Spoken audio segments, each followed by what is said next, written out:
Listener discretion is advised. You are listening to Wine and Crime, the podcast where three friends chug wine, chat true crime, and unleash their worst Minnesotan accents. And if you're watching the video episode of this on Patreon, Amanda has a mask as like a cone head on her head. She looks like an old-timey nurse, and she's literally nursing a bottle of I'm wine. burping her. She's burping a baby bottle of wine. A bouncing baby bottle If you're of wine. watching at home, Amanda has lost her fucking mind. We've really hit Today that was part. it. I broke my nail today. Yeah.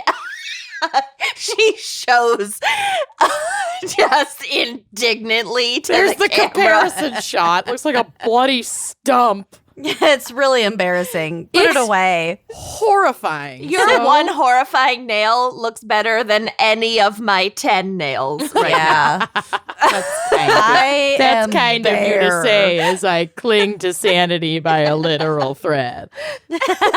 Some may say that thread broke. Mercury's in retrograde, you know? Sure is. I hear. And It's what fine. really is the difference between a month and an hour And a year. and a year? Speaking of, it may not be your day, your week, your month, or even your year. We have a very special We'll be there for you. Ew, stop. We have a very special fan pick this week. Oh, who brought are to- you, though? Oh, fuck it. I'm Kenyan. Whatever. Lucy? Nurse Amanda Ratchet over there. I took a sip of my Arnie Palmer right when you did that.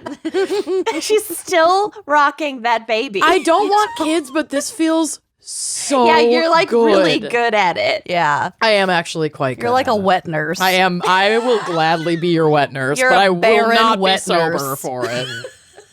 I am electively barren, let me just say. An electively barren wet nurse. Thank you. Like, yep. Thank you. Okay. Oh, shh. She's so good and maternal. It's like really odd. Okay. I'm so distracted. Okay. I'm Sorry. lactating. The sooner I open it, the sooner this fantasy ends. We'll get you a baby doll. We'll send you another Shannon. I'll send you one of those rubber grief babies. I do have a box of, oh God, I do have a box of a bunch of Bill's childhood Beanie Babies. I'm going to start just hiding those around my office so you could just Bill like see kept them in his the beanie. Bill's mother Bill did. had Beanie Babies. And his parents dropped them off for us when we moved into this house. And I was like, we're keeping them for the one time a year kids visit. And I love them. Yeah, that's why we're keeping them. Right. They're going to be worth something someday. Okay. Sorry. We have a very special fan pick brought to you by Lexi Haranda. Nice job, Lexi. Hats off, Haranda. Masks off. And Lexi has selected the topic of paleontology problems. Ooh. Which reminded me of Ross Geller, which reminded me of Friends at the top, but then we got very sidetracked. It was a stretch to My mask begin is with. now officially tangled in the wiring of my headphones. So It things are lives there going now. really well over here. I'm fine. This is So the now content. you're a diner worker. Should we start over? You have a little paper hat. Keep all of this. This lives here now. I can't get it off. It's an earring that catches a lot of wind. Count me in. It's a spinnaker. I've lost my fucking mind. We're all fucking loopy. Okay. Okay. What the fuck is our wine crime pairing for? Just Well, fucking get on with in it. a bigger stretch than the Ross Geller reference, I have paired Saltwater Farm Cab Franc and Merlot Bland. I thought it was going to be a Ross Cellars wine. That would be so good. No. But I chose this wine because it has a bird on it. And paleontologists deal with dinosaurs or whatever, and birds are dinosaurs. Yeah. Oh my God. That makes sense to me. Thank you. I'm I here fucking for it. nailed it. Saltwater would have been a better link, but How? Wait till you get to my case. Yeah. We'll get to it. Oh, right. we will get to how dinosaurs are birds. So, she's dry yet rich, goals, with a hint of smoky cigar box on the nose. This blend boasts flavors of black cherry, red currant, and dark chocolate, rounded out with the smooth sophistication of Merlot. It's aged in French oak and 12.5% ABV. So you can and should order this wine if you live in Connecticut, where this vineyard is located. And Minnesota. she's 6 pounds, 8 ounces. I wish. Oh my God. Can you imagine a wine bottle that big? I need it. Yes, you stole it from the Olive Garden that one time after your grandma's funeral. You're right. I did do that. It was my dad's funeral, but yeah, I did do that. Oh, right. Wrong funeral. If you live in Minnesota, Connecticut, Florida, or Washington, they ship to your state. More states are being added soon. So check them out at saltwaterfarmvineyard.com. I like it. She's a popper, so I have already inserted my nice pop wine key Premature. prematurely. Shall we? You can't help it. I can't help it. Here we go. Oh, my God. I'm not going to make the mistake I made last time and spill all over myself because I really like this sweater. Yeah, Yeah, I was it's gonna say white. you're wearing a I'm an white idiot. sweater. Here we go. I'm sure you're not gonna spill. It's going great so far. mask. Oh. Fucking crushed. Insanity Amanda is way, way better coordinated. More capable. Yep. Yeah, it's bringing you back to your restaurant days. Yeah, it is, where I'm just surviving on a wig and a prayer. Well, nice A wig and a pop. prayer. A wig and a prayer. A wig and a hair. Oh, yeah, nice pop. Nice pop. Oh, right. That. Okay, fuck it. Lucy, what is our background and maybe psych from paleontology problems? God, we're so good at our jobs. Oh, that's good. All right. Oh, cheers. Oh, Yeah. People. cheers. Yeah, that. I'm drinking whatever. water. Paleontology is the. I'm trying to quit. Paleontology is the scientific study of life of the geologic past that involves the analysis of plant and animal fossils, including those of microscopic size preserved in rocks. Fucking Okay. fossils. It's my segment. So it's not just Dinosaur. dinosaurs. It's not what? It's not just dinosaurs. No. It's all manner of organic Yeah, material. fossilized. We'll get to it. plant I have and quite a bit animal, more to discuss. Mineral, tree trunks. It looks at life that exists. Tree trunks. It looks at life that existed prior to and sometimes including the start of the Holocene epoch, which is roughly 11,700 years ago. And the Holocene is the current geological epoch beginning after the last glacial period. All right, So we're in the Holocene, people. Uh-huh. And we can basically see and study things from the entire evolutionary history of life on Earth, dating back almost to the time when Earth was capable of supporting life, which was some 3.8 billion years ago. It's just wild that we can know that. So actually, I have two charts on the drive, which will be on the blog. One is, it kind of shows not even humans, but like hominids. Mm-hmm. Or, what is it? Homins? Homo habilis? Homini?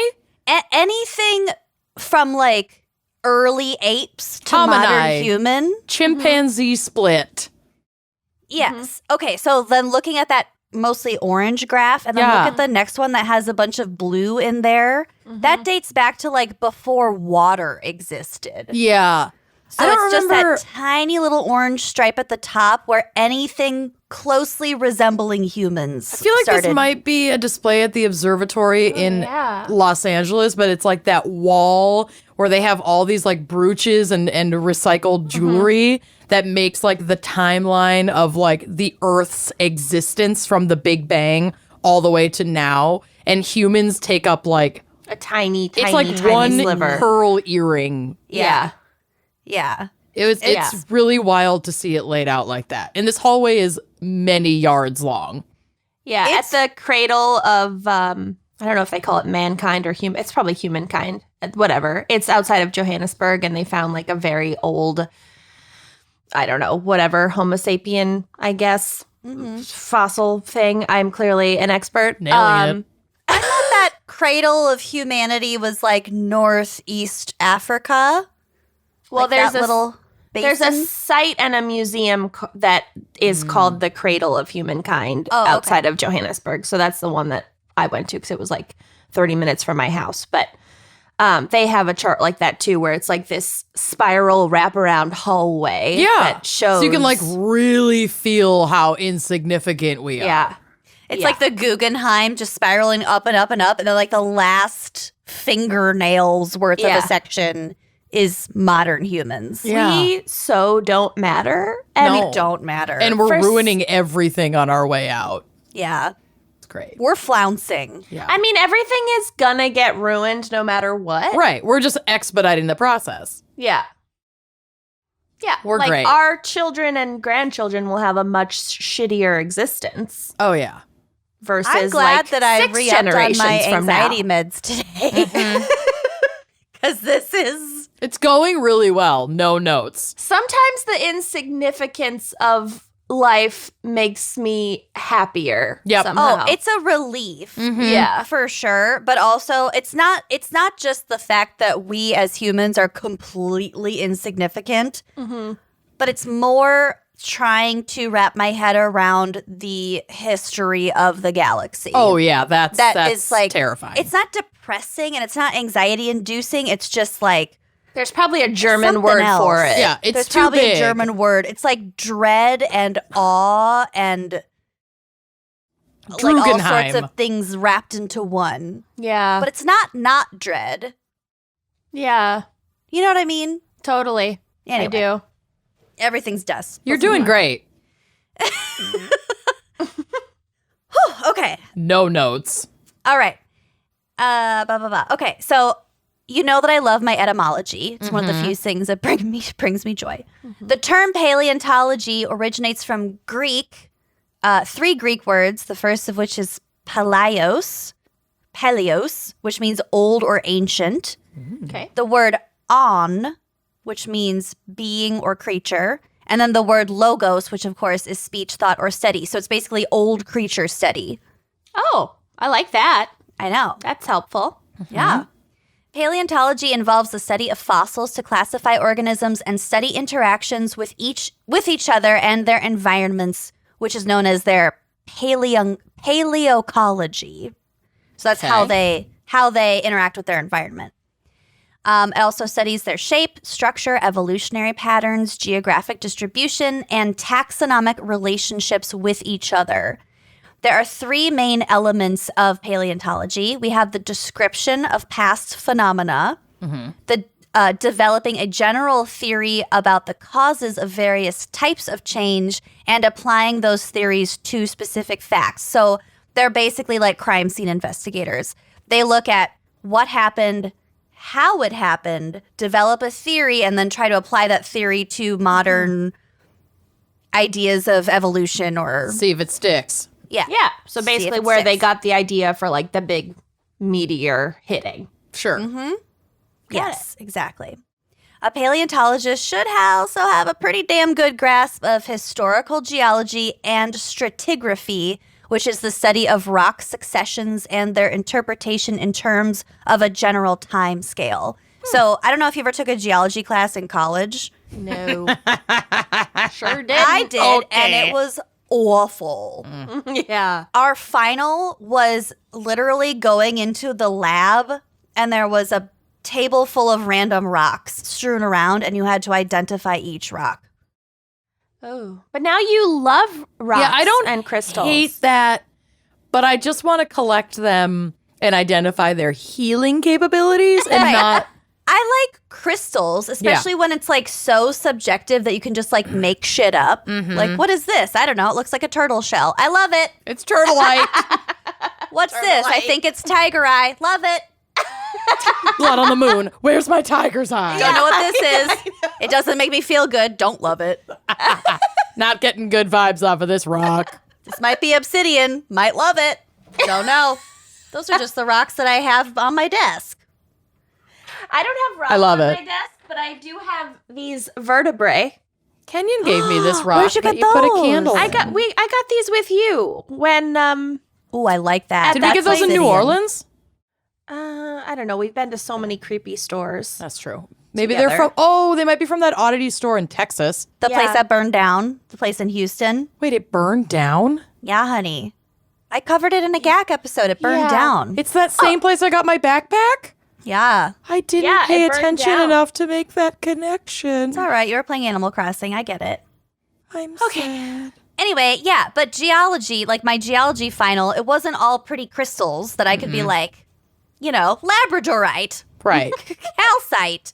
It was like ugly rocks that you had to like scrape and determine their cleavage and blah, blah, Ish. blah. Ugh. No, Foul. I know. It's gross. Yeah, not into it. Paleontology combines geology and biology, but it is different from archaeology because archaeology is the study of humans, human activity. Paleontology does not involve the study of anatomically modern humans.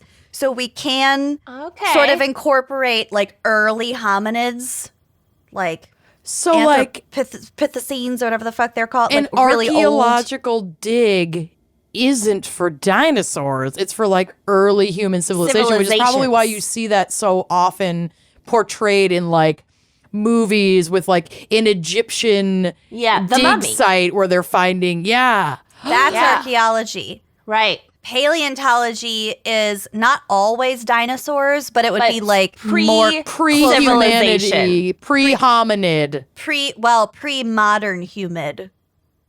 Sure. Human. I'm hot. you tell. Wow. I just assumed, like, That makes every sense. dig is an archaeological dig, and that's just what they call it. Archaeology refers to specifically modern humans Boy, and I'm their a activities. fucking idiot. That Wow. makes sense. I like that. Yeah. And paleontology is just the study of all the other organic life. Shit. Yeah. All the other shit. I did recently watch The Dig on Netflix, and it was very entertaining. I've been wanting to I don't watch even know what that is. Quite good. It's Oh, I with should've Carrie watched that. Mulligan. I should have watched that in preparation for this episode. I'm getting It's all up in that. archaeology, not paleontology. What's the one about there's like it's like Kate Winslet and they're like lesbians. I think that's about paleontology. Not ringing a bell. Nope, but I my am my interest very is curious. piqued. Yeah. I am bi-curious about this. Hold Kate on. Winslet is the Kate grown Winslet woman's movie. Kristen Stewart. It's called Ammonite, I think. Oh. Yeah, Ammonite. Yes. Okay. Haven't seen it. Know about it. Yes. So an ammonite is one of those curlicues. Those Fossils. the ones that you frequently see split in half. Yeah. It's like a little smooth little snail, colorful snail. Sure. Got That's it. what an ammonite is. So that would be paleontology. Got it. All And right. also hot. So I have plans for tonight. So maybe into it. So After let's all. wrap this up. Let's get this over with. Okay. So paleontology also involves to varying degrees engineering, math, and biochemistry. I could never be a paleontologist. Yeah, no. No. This is way too many specialties rolled into one to qualify, so I'm fully out. Also, the reason why I was turned off from going to into mortuary science because there's much science. A lot of science. It's too much science and not enough mortuary, and I totally get it. Yeah, I know you do. I feel that. Paleontology has played a key role in reconstructing Earth's history and has provided much evidence to support the theory of evolution. Like it Sure. or not, evangelicals, Yep. Data from paleontological studies, moreover, have aided petroleum geologists in locating deposits of oil and natural gas. So The Mama occurrence- can have her Vaseline. How And did car you and know? Oh, because same. Kenyon, where's your Vaseline? I have Burt's Bees. Is that the aloe? Do you have the aloe Vaseline? I have, this one's the Lip Therapy Vanilla Cream Latte that my mom got me for Christmas. I have both, Kenyon. The aloe lip therapy Vaseline smells good, feels even better. Love it. Highly recommend the aloe. I can't really use petroleum products on my lips. Why? I had a Blistex allergic reaction. Blistex is like medicated though, and it's weird. You should try Yeah. just Vaseline. Yeah. It's way better. Blistex Just like the Vas. burns my face. Yeah, Good. Blistex is really intense. Get your Vas on. Get your Vas deferens on. It will deferentially change your life. I feel like what I have isn't that vastly different. I mean, debatable. Jury's out. Okay, so the occurrence of such fossil fuels is frequently associated with the presence of the remains of certain ancient life forms. So really, we have paleontology to thank for literally our entire modern global way of living. And gasoline is like a byproduct of dinosaur bones. That can't be good. Yeah, it is bad. It's bad. It's really bad. We have documented paleontological observations beginning as far back as 500 BC. And it wasn't until 1815 that it was established as a science. And I clearly forgot to finish this paragraph in my notes because I didn't mention the two white guys who started it. One, don't remember the names, so sorry. One was an archaeologist and one was a zoologist. And they were just kind of like, let's combine these because it's clearly like its own separate discipline. So there we go. That was in All right. 1815. Cool. I knew I was forgetting something. And thus, Zorcheology was born. Archaeology. If only. The study of at me. Zorks. So paleontology is mostly about fossils, but it's not entirely about fossils. But so what they look at is called sources of evidence. And there are three main sources of evidence, and this is according to Wikipedia. The first of which is body fossils. These are fossils of organisms' bodies that are usually the most informative type of evidence. The most common types are wood, bones, and shells. Tree trunks. Tree trunks. Fossilization is a rare event, and most fossils are destroyed by erosion or metamorphism before they can be observed. Hence, the fossil record is very incomplete, increasingly so further back in time, as you can imagine. Only the parts of organisms that were already mineralized are usually preserved, such as the shells of mollusks. So not the like tissues and whatever, the stuff that decomposes right away. Yes, but we'll get to that. There are occasions when that soft tissue is preserved in very specific circumstances. Okay. So because most animal species are soft-bodied, they decay before they can become fossilized in most cases. As a result, although there are 30-plus phyla of living animals, only two-thirds of those have never been found as fossils. Oh. So we're making a lot of assumptions about previous The past. evolutionary steps for most animals that we know existed. So, okay. So the animals that currently exist on the earth, so we know that they exist, we don't have fossils of them. Not all of them. Two-thirds. Or we know that they must have evolved, like, let's say, let's just say we're looking at alligators. We know that there were dinosaurs, and then we know that there are currently alligators. And that there are So we know- similarities. So we know that there was an evolution that was something between a dinosaur and an alligator. An alligator is a bad example. Let's say a bird. A chicken. A bird. Yeah. We know that there was an evolution between that dinosaur and today's modern bird, but we may only have fossil evidence of that evolution. Maybe like two or three things. We have to make assumptions about. Right. A lot of filling in the gaps. blanks. Yeah. There's a lot of gaps. Right. But something that does help us out with that is what's called trace fossils. And these consist mainly of tracks and burrows, but also include coprolites, Hey, that's poop. which is poop, fossilized poop. I bought at a fossil show Mine's upstairs. I have a some poop little upstairs. corporolite or whatever for Bill and gave it to him with a note that said, I give a shit about you. Oh my God, I remember you got that for That's us. cute. And he kept it in his kitchen. Now I think it's still in our kitchen. It's somewhere. It might be in his office on Might his not be the desk. best kitchen piece, but who am I to judge? Still festering. It's fossilized shit. I have a fossilized pigeon in my You have a petrified That is pigeon. not fossilized. petrified. Honey, she's right. not fossilized. Sir, How do I go you're from fossil. petrified to fossilized? Pigeon. You'll be waiting a while for that to be fossilized, and Not in we'll your get to lifetime, it. honey. Okay. She's so sassy. Can I turn the pigeon into like a diamond? Yes. You can pretty much compress anything into any carbon-based thing into a dust that then could be recreated into a gemstone. Put I it know up your people who have butt. done that with the ashes of their loved ones. Yeah. Maybe That's I'll what do I'm that gonna with do. Pidge. It'd be a very small diamond. You're a little pidge. Okay. Also, trace fossils can be marks left by feeding. So, if you had like evidence of a tree that had like scrapes on it, and you knew that it was at a certain height, then you could kind of Oh, okay. point. They ate some- this. They ate this, or they were climbing up this tree to get whatever fruit the tree produced, whatever. And like rubbing a their butts on this fossilized bark. claw mark that maybe matches an existing fossilized claw could then be a puzzle piece that's like, oh, these were commonly found in these areas. These animals probably ate this thing. Which is like still a lot of guesswork, but it's like pretty, the gaps are showing a clear enough path that we can deduce with some certainty the most likely progress of the evolution. We know it's a possibility.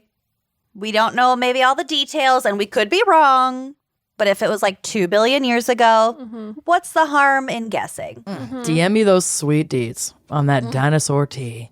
Oh, wow. Trace fossils are particularly significant because they represent a data source that is not limited to animals with easily fossilized hard parts. So it can be an animal that is entirely composed of soft parts, like an earthworm. And these trace fossils also reflect organisms' behaviors. I need a fossilized earthworm gym for my collection. Well, you're not going to find one. Well, you might find one. Very upsetting. We'll get to it. We'll You get might to it. find a burrow. I might find You an might find a burrow. impression in a solid something or other. Yes, you could find a trace fossilized impression of an earthworm. Yeah.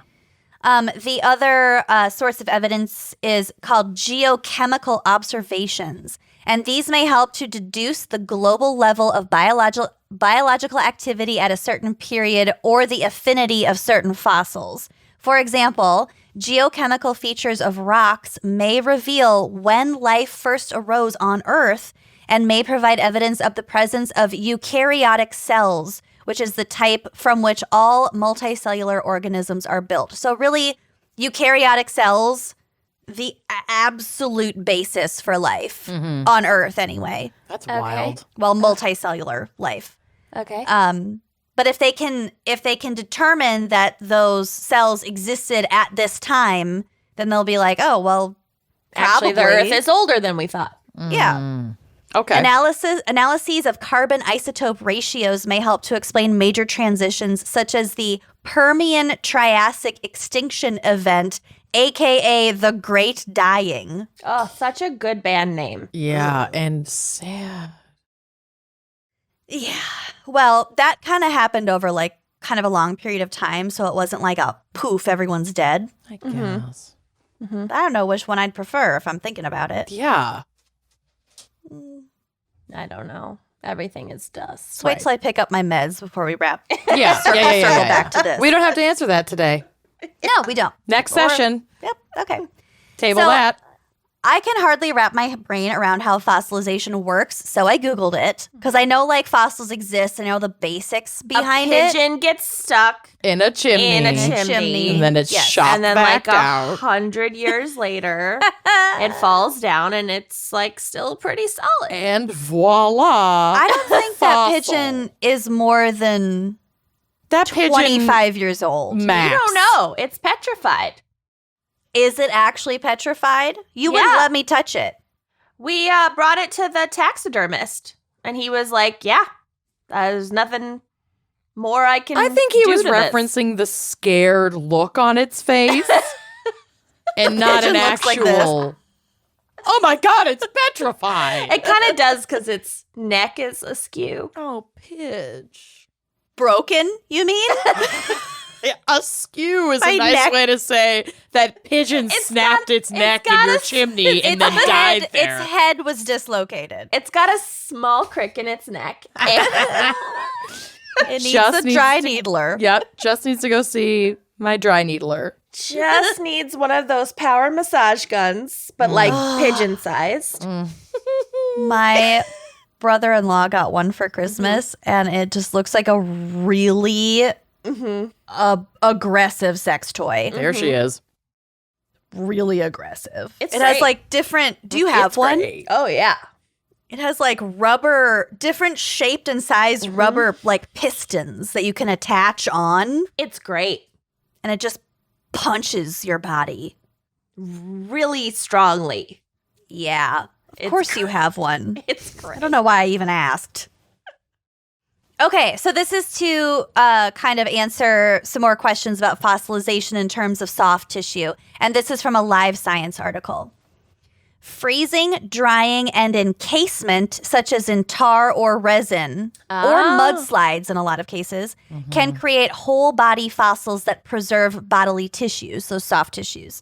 These fossils represent the organisms as they were when they were living, but these types of fossils are very rare. So these are like the Mac Daddy of fossils because you get the whole thing. The whole picture. thing. So would like bugs trapped in amber fall under this category then? Yeah. Yep. Okay. So that would be an example of resin. And like the tar pits. I feel like they've found dinosaurs and shit in tar pits. Yeah, or Pretty those much- like woolly mammoths that are like Yeah. so well encased in ice in the whatevers that they're like that you can still Yeah. see all the fur and shit. Yeah. Yeah, and like these kind of specimens are, I believe, how scientists or paleontologists first discovered that dinosaurs had feathers Yeah. because they could see. We'll kind of get to it. What a fucking mind blowing thing that would be. I know. Giant chickens that can eat you in one bite. We'll Chickens get are to really it. terrifying. Chickens are in disgusting and delicious. Okay. Most organisms become fossils when they're changed through various other means. So that first category is very rare, I think, as I stated. The heat and pressure from being buried in sediment can sometimes cause the tissues of organisms, including plant leaves and the soft body parts of fish, reptiles, and marine invertebrates. So the heat and pressure from being buried of really soft things like that causes the tissue to release hydrogen and oxygen, leaving behind a residue of carbon. Oh, This okay. process, which is called carbonization or distillation, yields a detailed carbon impression of the dead organism in sedimentary rock. Wow. Okay. So that's kind of when you get So they get pressed so much that then they kind of go poof, and then that poof is in the shape of carbon. yeah, it's not like it's not necessarily like the pressure that poofs it. It's like the time, the heat. It just it encases it. I feel like we get almost there. We're getting it. Am I wrong? And then I'm not saying you're wrong. I think you're probably absolutely right. I'm saying our lines collectively as the three of us to understanding are so fucking stupid. Well, that's why I had to like Google like Just- what is fossil? It just gets me every time without I know. fail. Every time it gets me. We're it's going to not be so hard professionals. if We're we not have children scientists. someday, or some of us do, and they ask questions, and it's Cats like, and wigs. I It don't poofs. know. It doesn't, what I would say, it doesn't poof from the pressure specifically.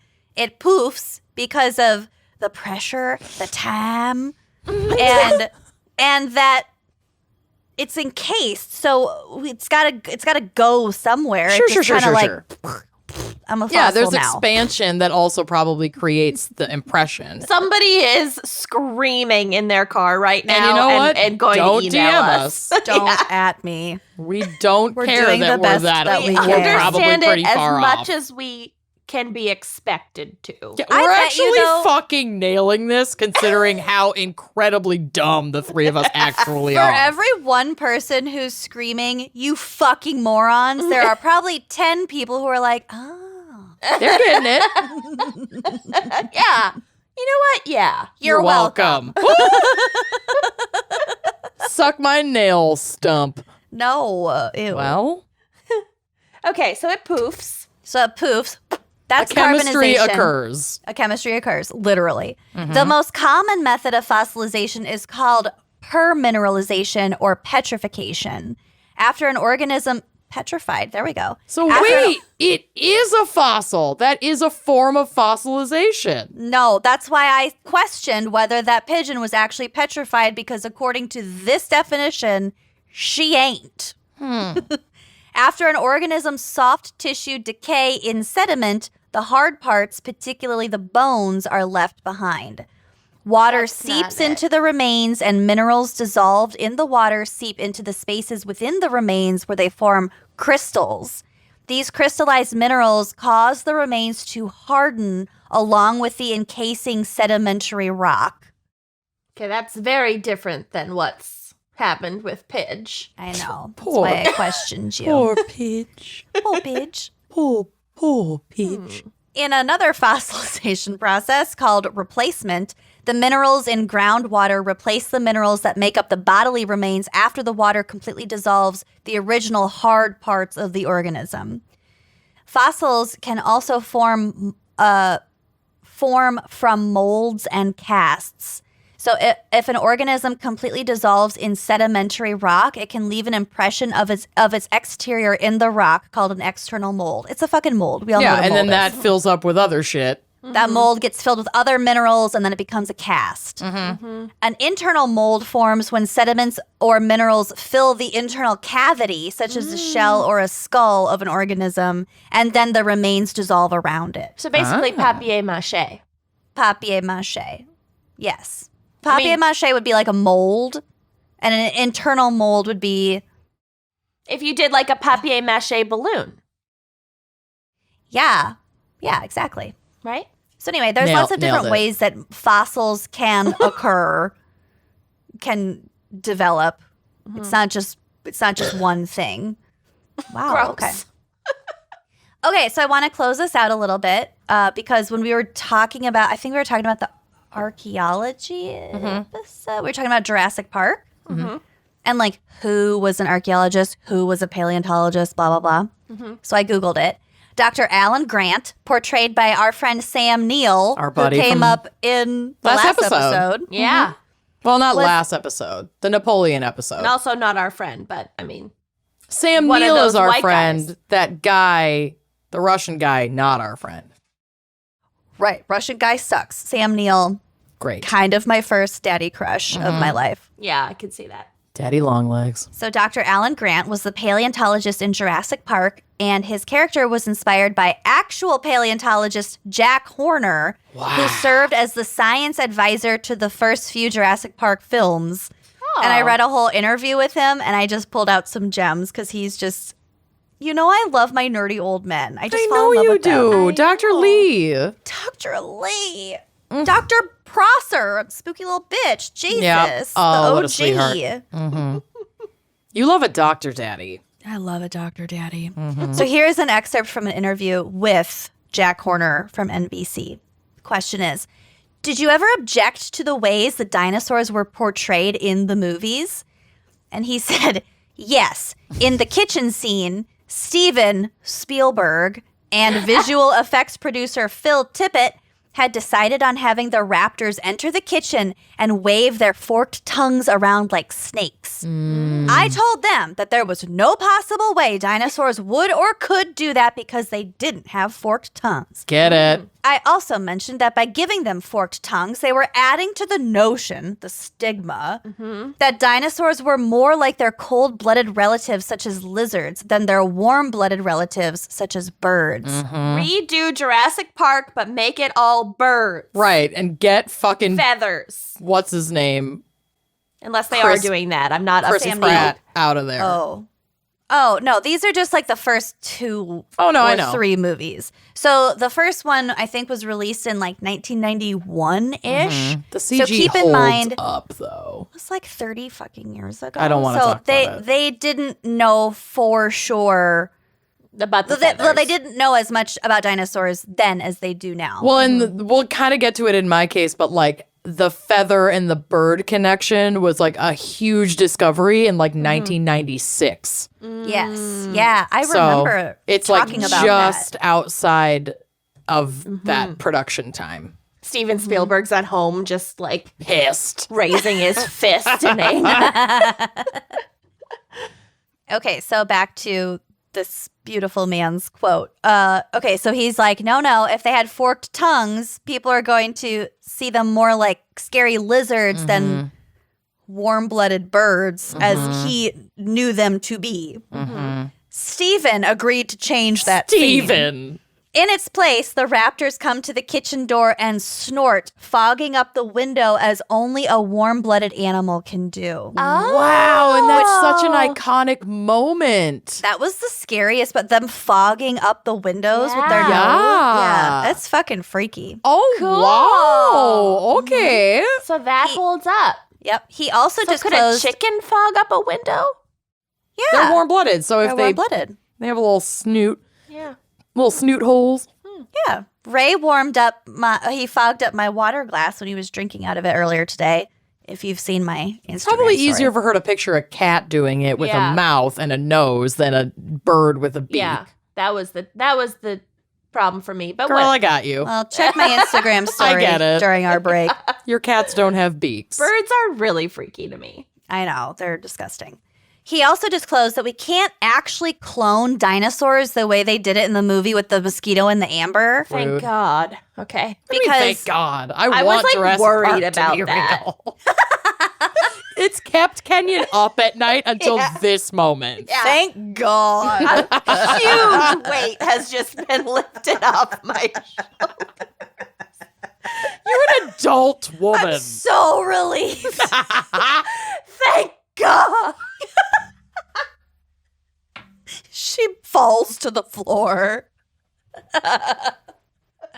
Oh my God, you are hilarious. And it's because we don't have any live dinosaur DNA. The fucking DNA Dino in that DNA. mosquito, not alive. It's like 1 trillion years old. I don't know And what that you're talking about. matters because Yeah, right? Connect those dots. Who cares? Okay, at some point, once we can reanimate dead DNA, Well, Frankenstein did it. we also can't actually form a full live animal from just their DNA. Well, if not we with have that no attitude. fucking idea about. Jesus Christ. Now, with that attitude, you can't. Okay. Just pull I Maybe in raised like you to 6 be a years dork. we can. Because there's like a big difference between 1991 and then. Well, I did have a caveat that said we can't do it right now. Okay. Love that. I love Who that. knows what next week will bring? Oh my God. What fresh hell. I don't What want to fresh think. hell? What If fresh next- hell the next Wednesday will bring? Yeah. Because I saw a meme that was like the 4 Wednesdays in Of January the were apocalypse. insurrection, articles of impeachment, Joe Biden getting sworn in, and the Inauguration. GameStop thing. Yeah. Inauguration and Inauguration and GameStop. investors take over. Yeah. I'm ready for an uneventful Wednesday. Ready for a long nap. Okay. And But just if we get because dinosaurs next week, I'm also not going to be that upset about it. Kenyon will be. I will have told Thank you so. God. I have one more little bit. Just because I love this man, here is just one more little excerpt because it's so sweet. Question is, if you were a dinosaur, which one would you be? His answer. There's certainly a lot to be said about a Tyrannosaurus Rex or even a scavenging one, because earlier in the interview, he was talking about how like T-Rexes were given all this credit for being like the king of dinosaurs. And he's like, at best, they were scavengers. Like, settle down. Relax. They were giant Relax. raccoons. They were giant raccoons. Okay, I love that. So he goes on to say, he's a scary-looking dinosaur. He's got gigantic, 40 feet long, weighed probably somewhere around 10,000 pounds. On the other hand, little velociraptors, 5 of them could probably take a T-Rex down. Then again, a T-Rex could step on a velociraptor. There's advantages and disadvantages, but I would probably pick a duck-billed dinosaur in a giant herd. You do love this man. Yeah. I like how he's like, T-Rex? Maybe. Velociraptor? Maybe. I'm gonna go with the duck-billed. Duck-billed giant herd. I just want to be a deer. Yep. Yep. I am here to make friends. I'm a Hufflepuff. Yep. Yeah. And I'm not ashamed. Jack Horner is a Hufflepuff. Oh, Bubby. Aren't I a Fluffy. Hufflepuff? What am I? No. No, you're like You're a for Ravenclaw. sure a borderline Slytherin Ravenclaw. I am a borderline Slytherin Hufflepuff. Am I a Obviously. Ravenclaw Slytherin Rising? Probably. Yeah. I don't know what that means. But you. Anyway, there's my segment. All right. God bless. Well done. And also, we should probably shout out Stephen Ray Morris's podcast. And Oh, yeah. deep, all about Jurassic deep Park. obsession with Jurassic Park and dinosaurs in general. All right. Are we ready for my case? Yeah. Probably not. All right. This was suggested She's by. been a lot less dark recently, I feel like. Yeah. I've You're like made a lulling us into a false sense of security, and today You're gonna are- hit us with something No, fucking for awful. paleontology really soon. problems. No. I'm not this one. petrified children found in the basement. Some fresh nipple belt of some kind in the next couple weeks. Next week is going to be rough. Just Oh, telling you now. God. Speaking of fresh nipple belt, But all right, here we go. So this week, not so bad, but interesting. Okay. Also, shout out to our fan picker who suggested this case because it's awesome. So, Eric Prokopi was born in 1976 and grew up outside of Tampa, Florida. oh, he's from Florida. He's from Florida.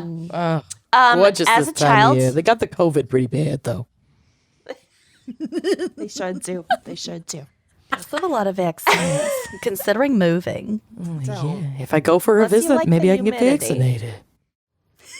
As a child, he fell in love with hunting for shark teeth, which led him to acquire a diving license at just 10 years old. Oh my Oh. god. Okay. Quick anecdote. Oh no. When I was in Florida, Florida. way back in early March 2020, it was literally the week that shit went down in the US. Right. Yeah. I was in Florida. Mm-hmm. And we went to like an outdoor farmer's market and there were just like, you know, crafts and wares and whatever. Mhm. And a guy was selling shark teeth that he had like dove for. He found them. It might have been this Divin. guy. He was, maybe. He wasn't in Tampa, though. He was in Santa Maria Island. But apparently shark, like, shed their teeth all the time. Like, there's Yeah. a shitload of shark teeth in the ocean. It's not that hard to find. And actually, I found a tiny little baby one that was, like, this little big, like a quarter of an inch long That's so cute. on the beach. Yeah. Apparently, this has been 2020 was a really bad year for shark attacks.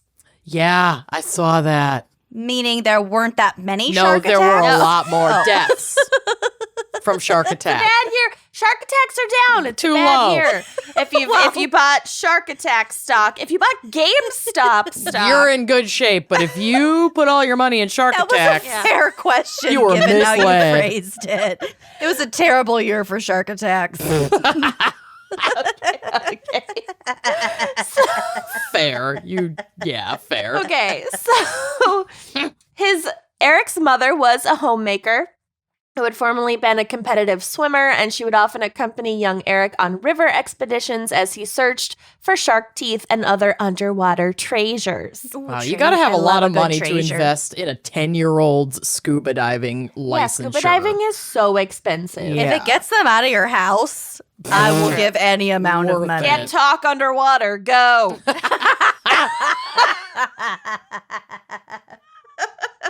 Have fun in the ocean. Bye. Oh my God.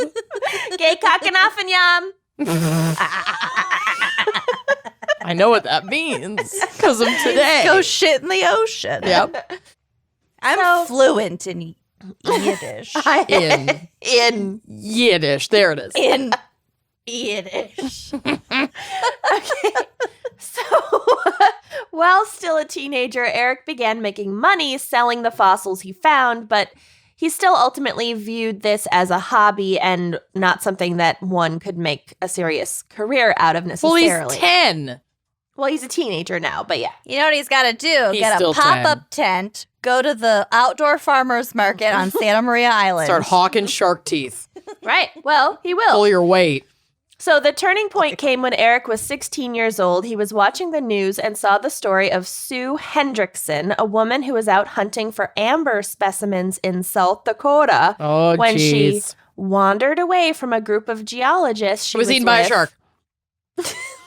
and found a perfectly preserved T-Rex skeleton. Close. Got it. Close. What, I was just like close. laying on the soil?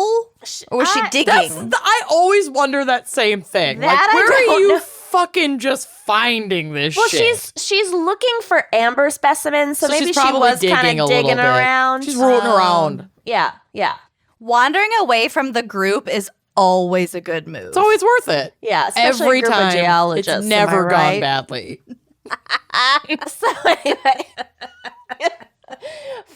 following the discovery of the T-Rex, which was given the name Sue in her honor, Oh, that's cute. a dinosaur named Sue. Sue. I've Oh. seen Sue. Have you in South Dakota? Or wherever they're displayed? I don't I know. think she's in Chicago. Oh, yes, you're right. You're right. Because next sentence. Oh, okay. A legal battle ensued and eventually ownership was... Ensued. Did they sue? And eventually ownership was awarded to the rancher whose property it had been found on. And then the rancher sold it to the Field Museum of Natural History in Chicago Oh, that Meow. tattling tone. for $8.4 million. So it pays to have... Adeline Town. Do doodly do. Let me show you around. So yeah. Adeline Town. So, What? even though Sue Hendrickson was not the one who ultimately benefited financially from her discovery, the story left an indelible impression on young Eric. Well, she's got a fucking dinosaur named Yeah. after her. Don't, you know. So cool. Soozers can't be choosers, okay? He realized that just by doing what he was already doing, so walking around outside and looking carefully, Being banished from his home by his own family. Got it. it was possible to find something much more impressive than the small fossils he was used to. Don't come home till you find a dinosaur. fossil. Something worthy of getting your name on it, okay? If you find a dinosaur, get the money first. First, none of that Corvalite crap.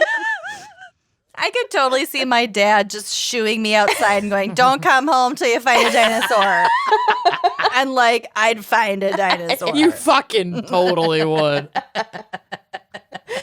Day I of. wanted to come home. So, Hungry. so Eric I'm cold. Eric continued selling the Help me. fossils he found throughout high school, college. And My cat's bald. Help me. So sorry. Oh my God. No, we're good. We're Gotta not going listen back to special that place. thanks. We You are gotta not. I listen can't to go back. special thanks. Okay. And after graduation, he started his own, quote, commercial paleontology business called Florida Fossils. He does not have like an advanced degree in paleontology. He just called his business this. Wonder if this You is also the don't same need man. one to have a store like that. One of the people in my case just like has a fossil like museum, not a paleontologist. Yeah. Just wants the tax write-offs. A few years later, in spectacular Florida fashion, Eric married a SeaWorld dolphin trainer named I thought you were going to Amanda add that dolphin. No, That he is did a go for his couple. own species. A fossil finder, and a SeaWorld dolphin trainer. It's like if Kate Hudson and Matthew McConaughey did like one more rom-com together. Sure. Yeah, this is like super He's the 90s fossil Florida guy, Ken and she's Barbie. the SeaWorld dolphin trainer. Yeah. And it's 2002. I want this. I know. 10 fossils I hate about you. How to lose a guy in 10 fossils. The skeleton fossil. Key. Paleontology I hate about you. Okay, so the two made money also by flipping houses. So again, they're just I like hate the them ultimate Florida so couple. much. I hate them. And She by loves flippers. Get it?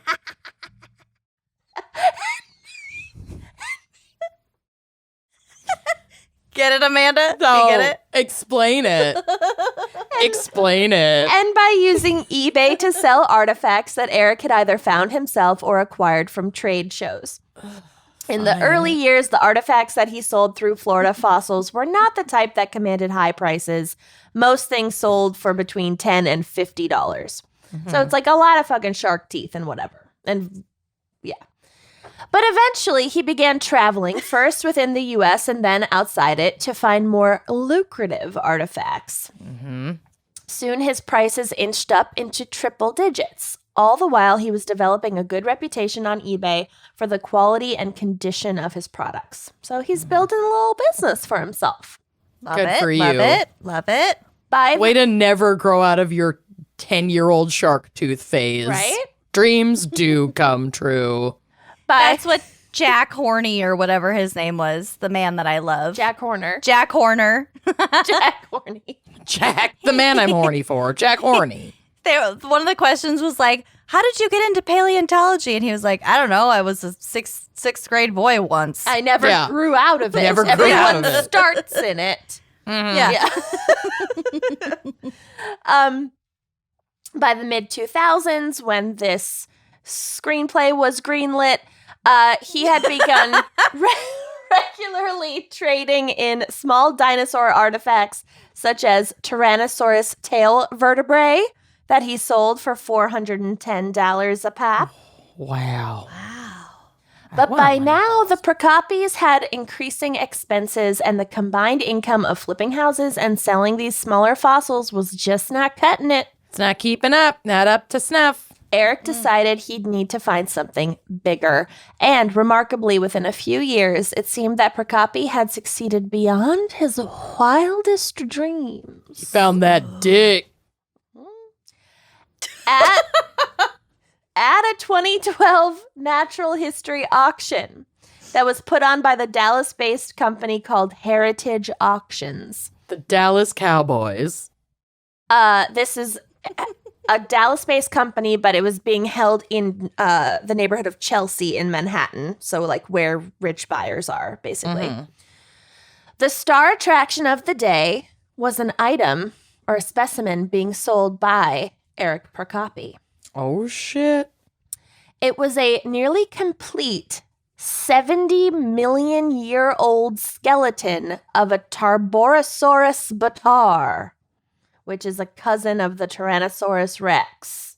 70 million years. I can't even Fathom that amount of time. I don't even Isn't that get how it. long we've had COVID on planet Earth? Almost.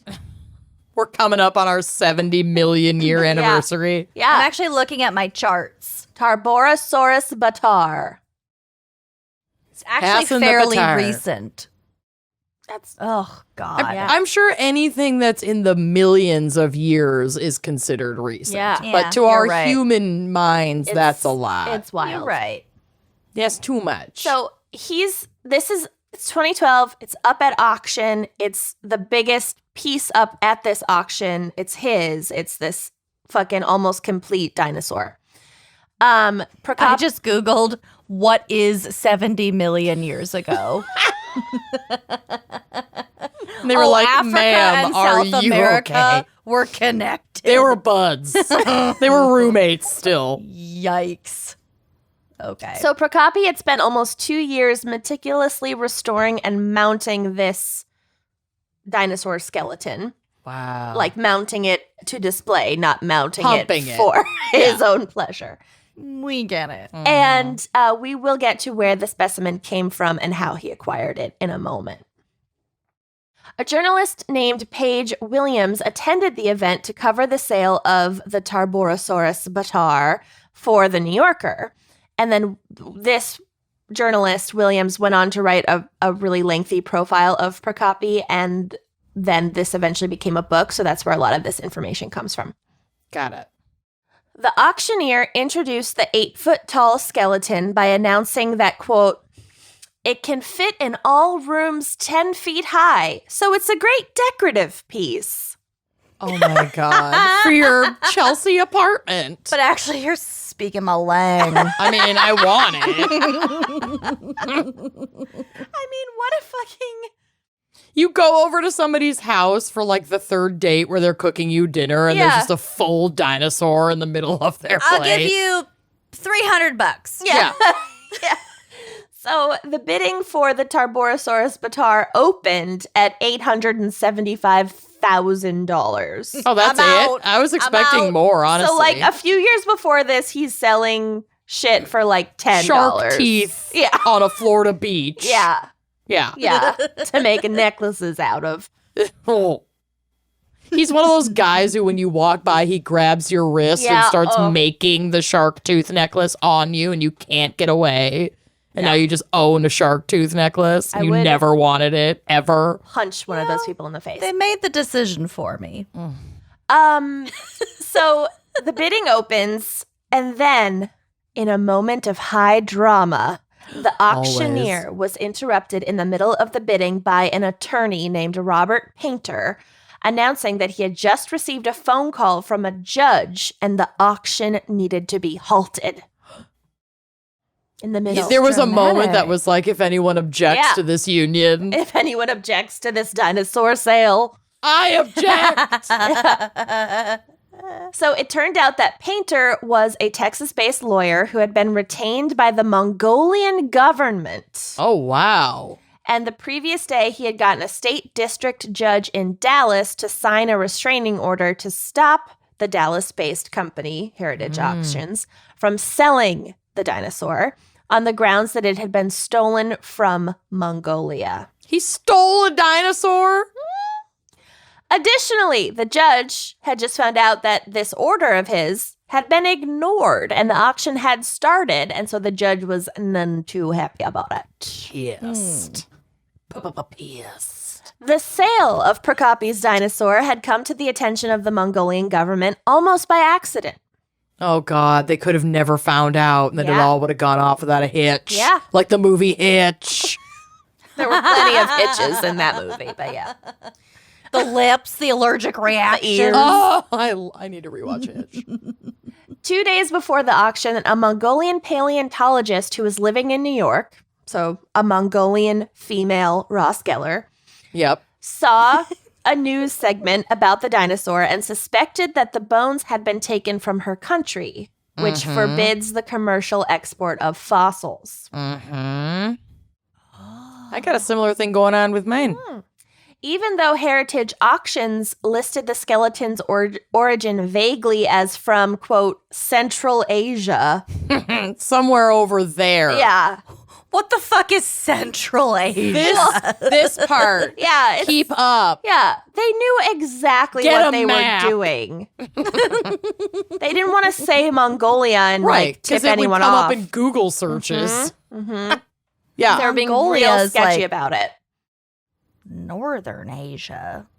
Whatever. They weren't caring about getting it right. They just wanted it to be a general. I Right. just don't like it. No, of course not. It's horrible. So, the bones had a specific off-white coloring that is so distinctive to dinosaur bones from a certain region of Mongolia.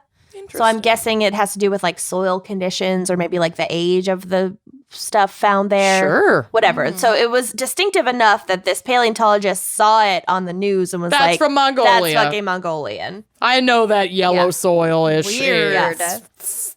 Don't Color tap your thing. last season Prada shoes at me, honey. Mm-hmm.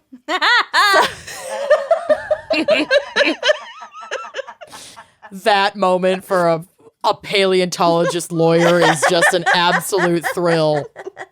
Every paleontologist lawyer's dream. Yeah. Honey, I shop at the Real. I I know a Mongolian fossil when I fucking see it. So the paleontologist had this hunch and she trusted it and she reached out to her government contacts back home. And with only 2 days until the scheduled sale at the auction, they decided to do what they could to stop it and recover Wow. their alleged stolen property. Oh, the drama. In addition to hiring the lawyer for legal assistance, they also reached out to press to spread the story that the skeleton had been illegally removed from the country and to multiple dinosaur experts to verify the bone's origin. So they were like, we have to do all of this simultaneously team. in only 2 days. Yep. We're doing this.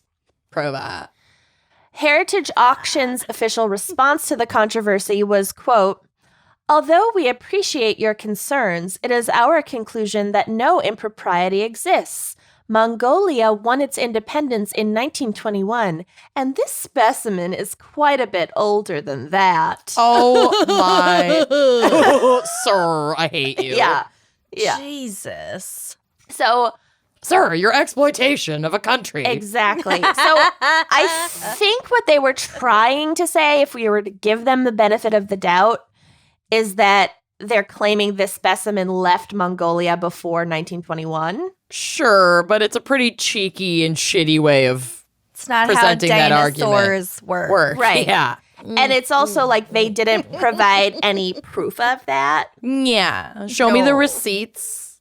And also, like, if that isn't what they meant and they just meant the bones and the specimen itself is older than 1921, then they can absolutely go fuck themselves. Right. That's No still not how shit. this dinosaur trade Not fossil thing helpful. works at all. God. So online petitions began circulating very quickly against the sale with withering comments from Wuthering Heights. Joe Schmo. Like, quote, "Fossils belong in museums where everyone can see and learn from them, not in some rich, fat douchebag's mansion or in some Wall Street office." Well, I love Oh, that. Shit. I have several fossils. Mm-hmm. And I am Not like nothing if not a this. rich, fat douchebag. So this holds up. On the day of the auction, Painter, the lawyer, continued trying to interrupt the sale while the auctioneer defiantly ignored him and continued asking the audience for higher bids. So Stop the steal. he's literally like, "I have a judge's order, like, stop. Yeah. And the auctioneer was like, "And we've got $1 million away, or $1 million." Like, isn't that crazy? That's like Wow. a dramatic What a scene. dick. That's Yeah. ballsy. This my is nose like the Red itches so bad. Violin. Yeah. Yes. I love that movie. That's the best movie on the planet. It's so good. the best. There's sex in it. So, the lawyer was eventually escorted out by security from the auction house. No. And the Tarborosaurus, whatever, sold for slightly over $1 million to a Manhattan real estate developer. That guy's about to be pissed when he gets his fucking Tyrannosaurus confiscated by the Mongolian government. I'm picturing Painter to be Better Call Saul. Yes, that's kind of what I'm picturing too, actually. And the real estate developer planned to display it in the lobby of his waterfront office on Manhattan's west side. So, like, exactly what people were saying. Yeah, that is the epitome of douchebaggery. I don't know. I'm gonna like jerks off hang to my it every socks morning. on it to dry or whatever. Oh, he's gonna jerk off to it. Probably. But There is a cat hair in my nose. Okay, continue. Lucky. No, not lucky. but the sale was almost immediately overturned due to the legal battle. No shit. Yeah, didn't see that coming from a male. From a male. Tracing exactly how Procopi had come to be in possession of the skeleton proved to be complicated, but it was definitively established that he had received the bones in multiple shipments that were mixed in with other fossils from a contact in England who listed the bones' origin as Great Britain and their value at $15,000 on a customs form when they went up for auction starting at $875,000. Fucking smuggle daddy. That's gross. Procopi had already tried and failed to sell the skeleton at a trade show, and he was turned down by multiple other auction houses before Heritage took the sale, probably because everybody fucking knew it was sketchy. Yeah, I was as like, fuck. I'm not going near that. It's just going to get fucking confiscated. Yep. However, several fossil hunters who spoke to the press expressed shock that Procopi believed he could get away with selling the Tarborosaurus batar, as they had known immediately upon seeing it that there was no way he was in possession of it legally. Oh. One of these fossil hunters further explained that although there had been a flourishing black market in Mongolian dinosaur parts for years, many people participated in this. There was sort of an unspoken understanding that in order to continue flying under the radar, you couldn't sell anything flashier than a skull. What's flashier than a dinosaur skull? Well, a A skull. whole fucking dinosaur. Yeah, exactly. A Oh, Christmas tree-sized, Yeah. intact dinosaur skeleton. That's flashier. I will say in Animal Crossing, though, when I get my fossils assessed by Blathers, I will go through and make sure that there's nothing that attractive before I know, I sell them. to display. Because I like to decorate my whole island with all my good fossils. Yeah, there's some good fossils. You can get the poop, too, in that game. I keep the amber, I keep the poop, Amber's I keep anything good. on a flat panel. Skulls are good. Yep. I don't like the skulls. I like the because they're skulls. always up on the things. Sometimes. There's a prehistoric, Oh, early man skull that isn't mounted. true. I have those in my graveyard. You have Okay. to build an a paleontological dig area where you can display. Come check out my really island. do. I don't I know haven't what's visited in so long. I happening. know, it's been too long. Come on down, honey. Okay. Anyway, what were we talking about? So Mongolia's government How many bells did he get for it? Yeah, seriously. Well, 80,000. turnips. I have no idea. Mongolia's government requires. Isn't there something with turnips? Yeah, that was really embarrassing for you. How much you Yeah, I would gloss over that if I were you. wow. Yeah, I'm so John, embarrassed. cut that. Just kidding. Don't expose her to the world. So, Mongolia's embarrassing. government requested that the U.S. further investigate the origin of the Tarborosaurus batar, The T-bone. the T-bone. And Heritage complied with the investigation by allowing a team of experts to inspect the bones. Their opinion was unanimous. The dinosaur could only have come from Mongolia. So, Yep. They're yellow. yeah.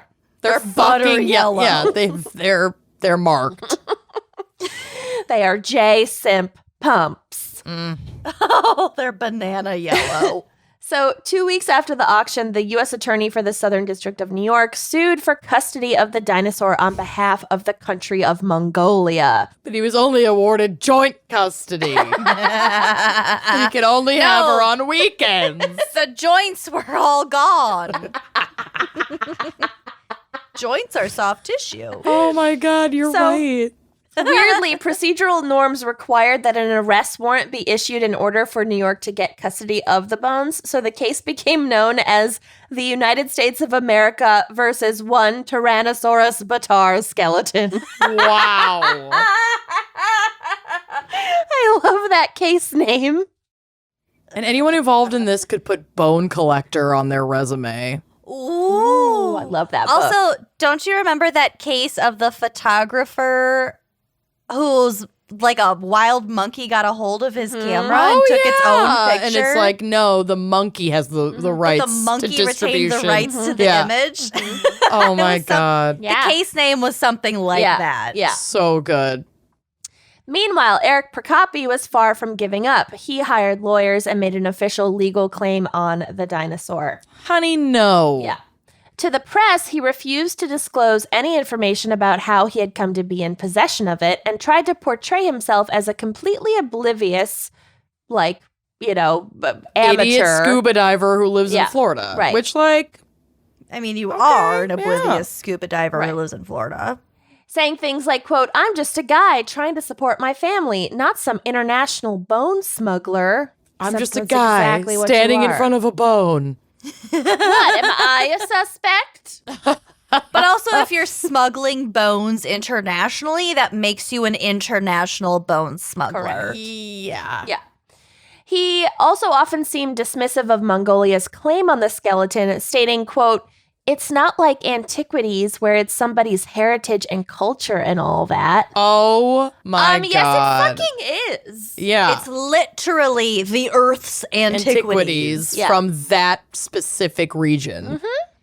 I hate white people. I don't like this guy. He was not the man I met in Florida. You've changed. You've changed, sir. Initial You are hearings not in the the man I case. met in Florida who made me a shark tooth necklace. That was a keychain. Oh, right. Of course it was. Don't have your name on it. No. Initial hearings in the I didn't case spring for the monogram. in the United States of America versus one Tyrannosaurus bataar skeleton attempted to establish how exactly the dinosaur had ended up in the U.S. But Holy Procopi's lawyer was extremely evasive on the topic. Well, No yeah. shit. Judge, how did he acquire it? Lawyer, he purchased it. Judge, where did he purchase it? Lawyer, multiple sources. The internet. Judge, what sources? Lawyer, from dealers who sell dinosaur parts. Judge, where are they located? Lawyer, some of them are in Japan, I believe. I don't know where all of them are. Yes, you fucking do. It's your That's your job to know. Yeah. You soups do. Sir. Judge, you soups do. Lawyer. Lawyer, nuh-uh. Nuh-uh. You soups do. Judge, get the fuck out of my courtroom. I'm holding you in contempt. The lawyer also claimed that the bones had not even come from one dinosaur, but that it was a sort of Frankenstein's dinosaur that We'll Procopi get had to it. created from multiple sources. Really? That's a thing. Okay. That's not uncommon, and my case is all about it. All right. Well, expert evaluations of this skeleton contradict this claim. So this was one fucking dinosaur. Which is pretty amazing. Yeah. Made it more valuable, too. Yep. Still, no solid evidence had emerged that would definitely establish that Procopi had acquired the dinosaur in Mongolia. Then, in a remarkable coincidence, and I would say definitely an act of espionage. Oh, yes. Dinosaur espionage is my favorite kind of espionage. Fucking listen to this. In a Dino-spiage. remarkable coincidence, Yeah. some Mongolian travelers happened to be staying in the same New York hotel as Procopi. And they overheard a man in the lobby loudly discussing something about a dinosaur on his phone. So Mongolia and they was snapped like- a picture of him. Yeah, Mongolia's like, this white boy's gonna talk. Go get 2 gins in him. They sent this handful of He's people. gonna squeal like a stuck pig. You know he was. Oh, yeah. And they just had to sit back and wait. Yeah, you That is know they sent those 2 Mongolians brilliant. there to Well, they didn't follow break him. any laws. He sat in a hotel bar and spouted off his bullshit. Sending 2 Mongolian citizens to the U.S., to New York, to stay in a hotel, way cheaper than how much that dinosaur is worth. Oh, yeah. Oh, yeah. Worth every penny to catch this Also, motherfucker. I It's a write-off. I Yeah. just love them totally being right. like, in a remarkable coincidence. Mm-hmm. So the photo made its way into the hands of the Mongolian investigators. Amazing. Whoa. Just two tourists taking pictures of a guy talking about dinosaurs and choosing to send that picture back to their I government. overheard him say Mongolia, and my interests were piqued, seeing as how that's my hometown. Ears perked up. So the investigators were trying to establish Prokopi's presence in the country, like if he had ever been in Mongolia. Mm-hmm. And this resulted in a Mongolian paleontologist giving a sworn statement that in 2009, the man in the photograph had paid him $50 a day to help dig for dinosaur bones in the Gobi Desert. $50 a day to dig? In the desert. No. No. Frankly, you couldn't pay me enough to dig holes in a desert Anywhere. for a full day. That's why I won't garden. I know. No interest. Keep your shark teeth. I don't give a fuck. $50 a day. Hotel registries also show that Prokopi had visited Mongolia in both 2008 and 2011. Further evidence then continued to accumulate against Prokopi, including proof that he had changed the country of origin from Mongolia to Japan on a On the shipment paperwork. of one of the Fucker. bones. Yeah. That motherfucker. I mean, we all knew he did it, but it's like, you little fucking He rat. did like kind of a bad job about it. Oh, too. yeah. That's what makes me the most mad. yeah, he was sloppy. He was sloppy because he was used to doing it for like less valuable stuff. Right.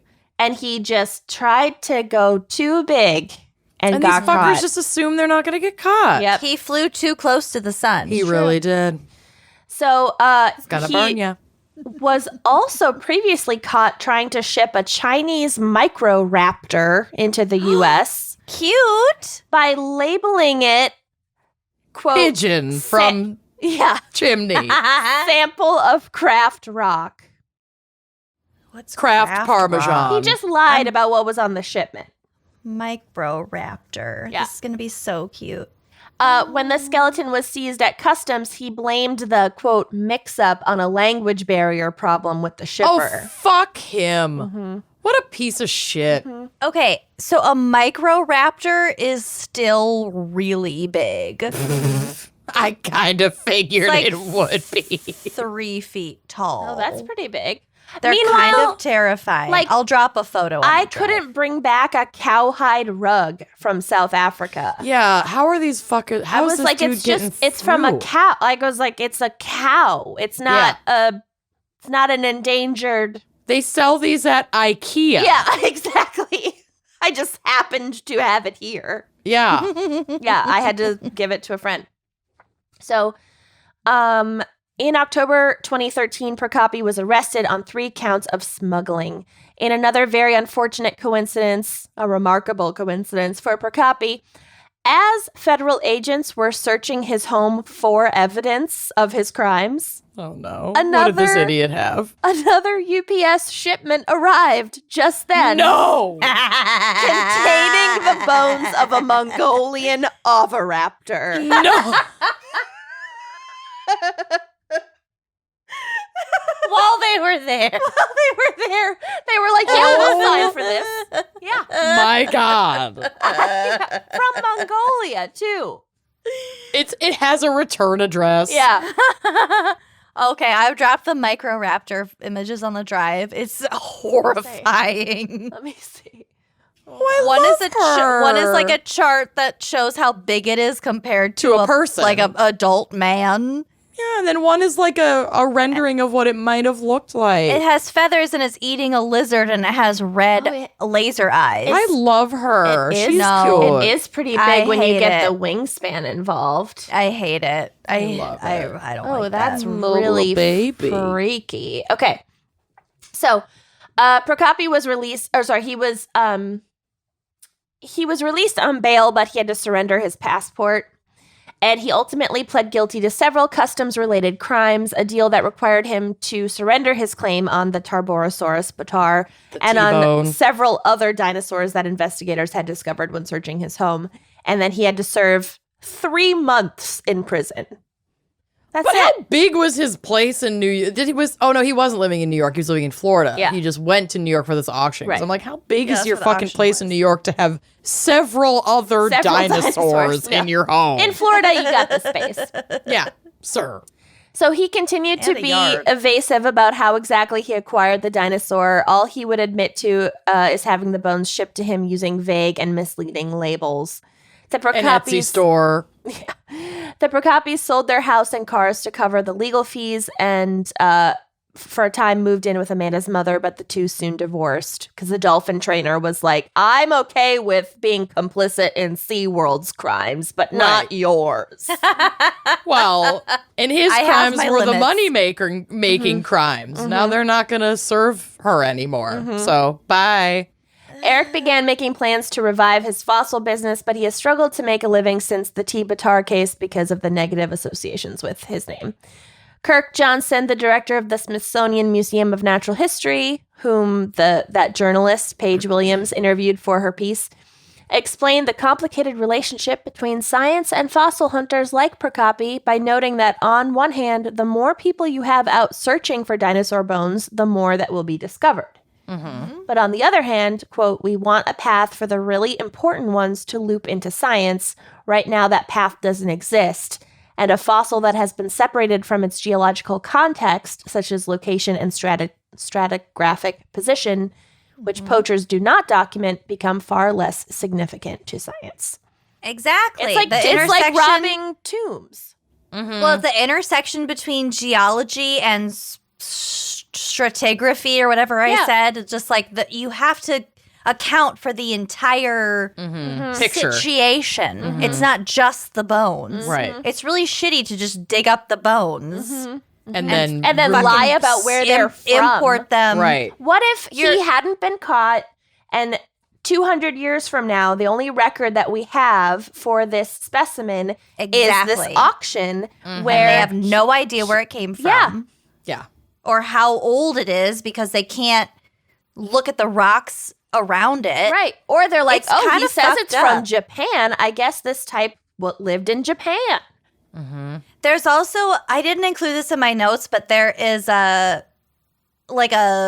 theorem it has a name and I can't remember what it is. But basically, because there are so few fossils that exist today, then scientists and paleontologists have to assume that when a fossil is found, and if they determine that it existed in this specific time, they have to assume that it existed a long time before then and a long time after then.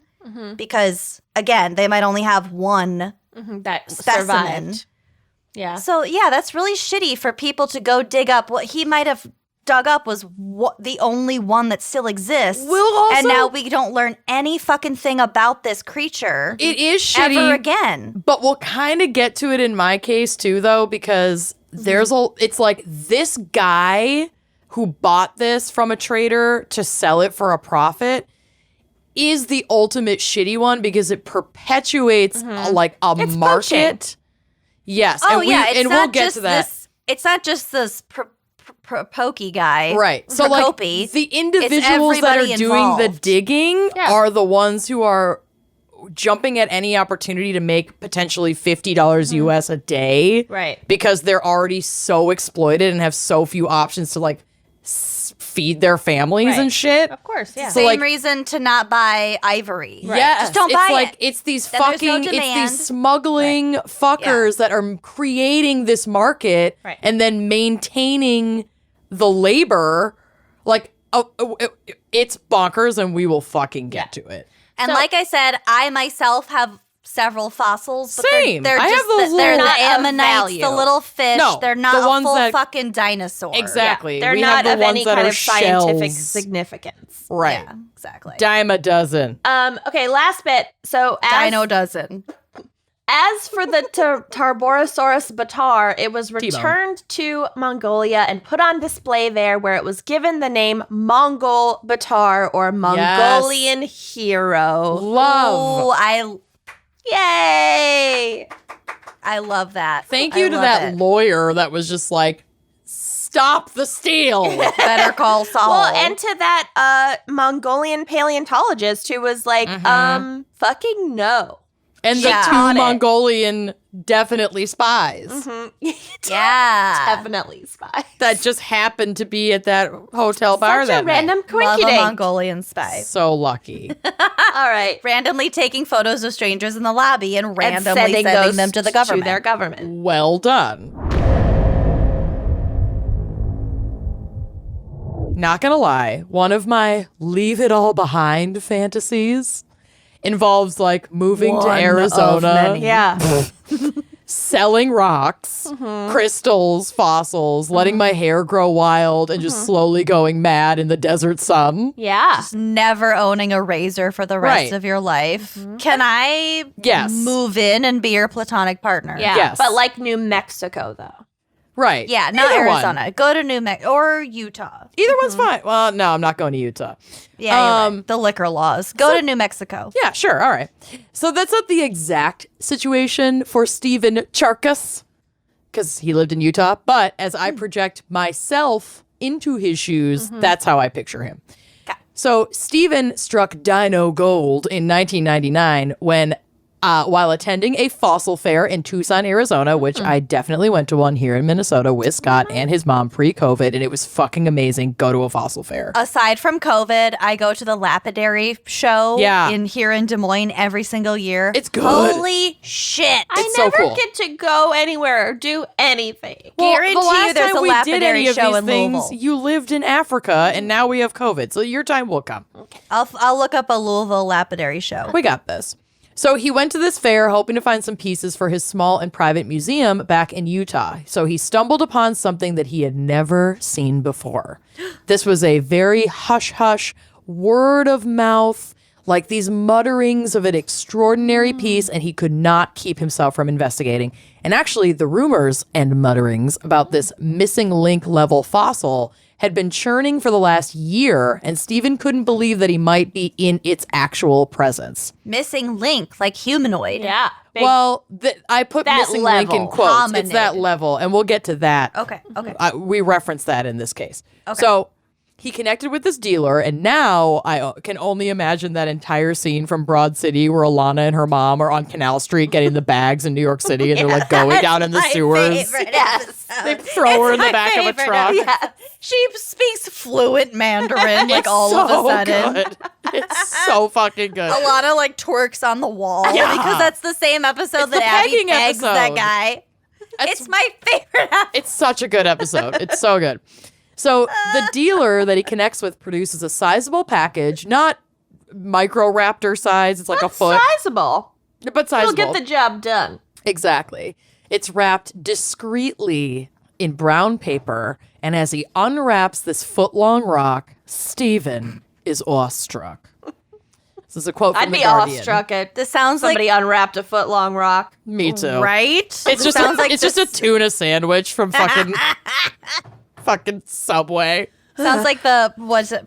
Precious Gems or whatever the gemstones. The Adam Sandler Oh yeah, sure. Uncut gems. uncut gems. So, from The Guardian, quote, embedded in the stone were the fossilized bones of an extraordinary prehistoric animal with the complex limbs of a prototype bird and the distinctive tail of an earthbound dromaeosaur, edged with the shadow of what seemed to be feathers. It looked like a dinosaur that could fly, which is extraordinary because we'll kind of get to it, but it's like previously we'd found that there's evidence of dinosaurs with feathers, but not dinosaurs with feathers and the full construction to necessarily take flight. Okay. So this was like so bird-like that it could be determined from these bones that not only was this a dinosaur that was feathered, but it could actually fly. I thought that there were dinosaurs that could fly. There were dinosaurs that could fly, but it's not this. It's like this. The tail was like a land-dwelling dinosaur It was a tail, biggin. but the top half. I mean, it's not even that big. It's just a specific tail to land-dwelling creatures, not creatures that could fly. But the So it's top like- half indicated it could fly. Okay. So it's like the link between. This is a dramatic Like a comparison, dragon. but the link between an alligator and a chicken. Yes, Correct. That's it can live in both worlds. Pretty much. Yep. So he said later in an interview, this is Stephen, quote, "It was stunning. I could see right away that it didn't belong on sale. It belonged in a museum." So like his intentions are pure. He's not trying to sell it to somebody else for now. But he's not he trying to sell it. probably did. He didn't. He didn't. And he just found this on Canal Street. Pretty much. The Canal Street of dinosaur bones in a sewer.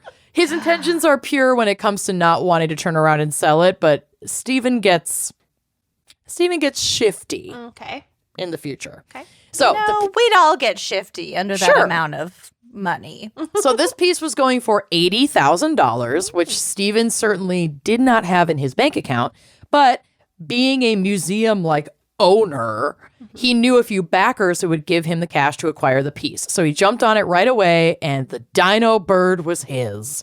Wow. The origin of the piece was a story that dealers and collectors were familiar with. Excuse me. Oh my God. I know. It's the red wine is getting me today. I'm fine. The origin of the piece was a story that dealers and collectors were familiar with. The piece had been found by chance, and yes, by chance, but also not really by chance. Like these people are looking for dinosaur bones, but had been found in China in 1997, where it was not uncommon for prehistoric evidence to emerge during shale pit digs by local farmers, specifically in the area of Liaoning, a heavily industrialized and farmed province where the legitimate discovery of the Sinosauropteryx, which is like the first known and legitimized feathered dinosaur, was discovered in 1996. This launched a literal fossil gold rush in that area, with working class folks all over the province hoping to make discoveries of their own that would lift them out of poverty. So it was really common in this area for small fossils to be pocketed and sold for a small fee. And though this was an illegal practice, because like you said, they can't leave the country, but it was just common and widely accepted and just sort of like ignored in the fossil trade industry when it was pieces that were smaller and they didn't care as much about. Yep. So this is from Cosmos magazine. Not Quote, Cosmos. Not Cosmo, Cosmos. Cosmos. Thousands of farmers have become, quote, bone diggers who find fossils and sell them to dealers. Although Which type of dinosaur are you? Are you from Cosmos Mostly magazine? bees. Duck-billed. Mostly bees. B for duck-billed. Large herd. Although it is illegal, their efforts continually yield new species. High-quality fossils can sell for tens of thousands of dollars, so when your monthly earnings total a few dollars or less, finding one is akin to hitting the jackpot. Yeah. So that just speaks to what I was saying earlier about it's like, you they're can't really blame... poor rural people, and Yeah. they're, digging this up. I mean, what difference to them is it if it's like a chunk of shiny rock or a fossil? So I don't blame the people who are actually digging it up. I blame the fucking smugglers who are creating the industry, basically. Well, the people with the education to know better that, like, we need to study where this came from. Yup. Without the demand, this supply chain dries up. So if they actually were accountable, this wouldn't be happening. But anyway. The farmer who found this piece actually broke it during excavation and found other pieces nearby, so he cemented it together knowing it would go for a higher price as one block. He sold it in 1998 to an anonymous dealer who then smuggled it to the U.S., where our boy Steven picked it up at the trade show in 1999. And they didn't notice the cement? No, they knew, but like that's not uncommon when it's like you find pieces that are clearly go together. The folks who dig them up know that they're going to capture a bigger price, and the people who are buying it are like, well, someone's going to fucking buy it. Yeah. Because the people who are buying it don't care about the science either. They care about the money. Right. And the people who are digging it up don't care about the science. Right. They care about putting fucking food on their table.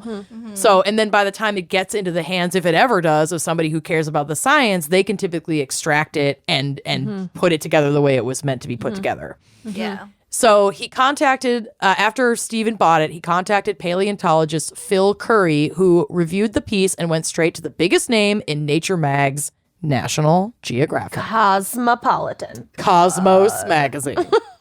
But actually, Nat Geo is my Cosmo at this point. Sure.